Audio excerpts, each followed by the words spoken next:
Ito, ang latest weather update.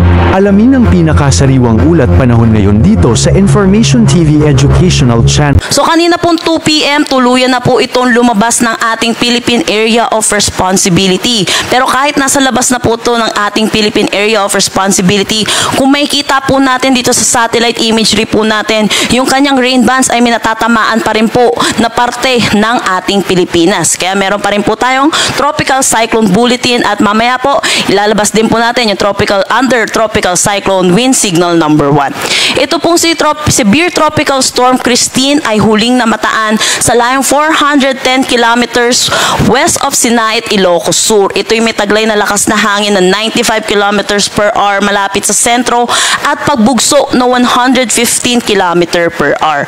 Itong movement po niya west-northwest sa bilis na 30 kilometers per hour po.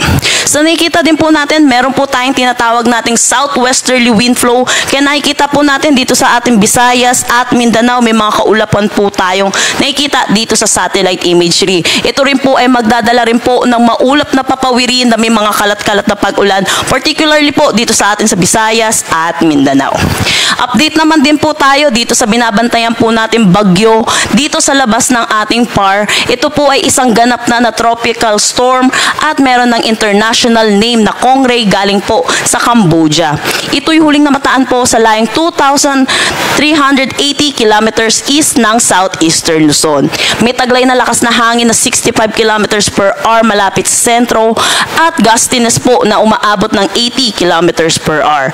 Ito yung kanyang movement po northwest sa bilis na 35 kilometer per hour.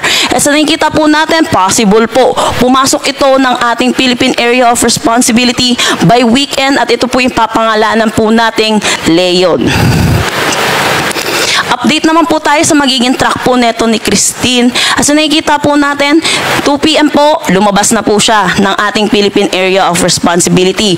At ito po, magkakaroon mo tayo ng looping scenario dito po sa may West Philippine Sea. Kaya nakikita din po natin, hindi rin po natin inaalis ang posibilidad na ito'y pumasok po muli ng ating Philippine Area of Responsibility. Kung makikita po natin, ito po yung ating PAR line. Sa ngayon po, nakikita din po natin yung lawak po niya, kaya na rin po tayo merong mga tropical cyclone wind signal pa rin po hanggang sa ngayon. And then kung makikita din po natin dito, yung si Bagyong Christine po ay forecast na mag-intensify din po dito sa may West Philippine Sea.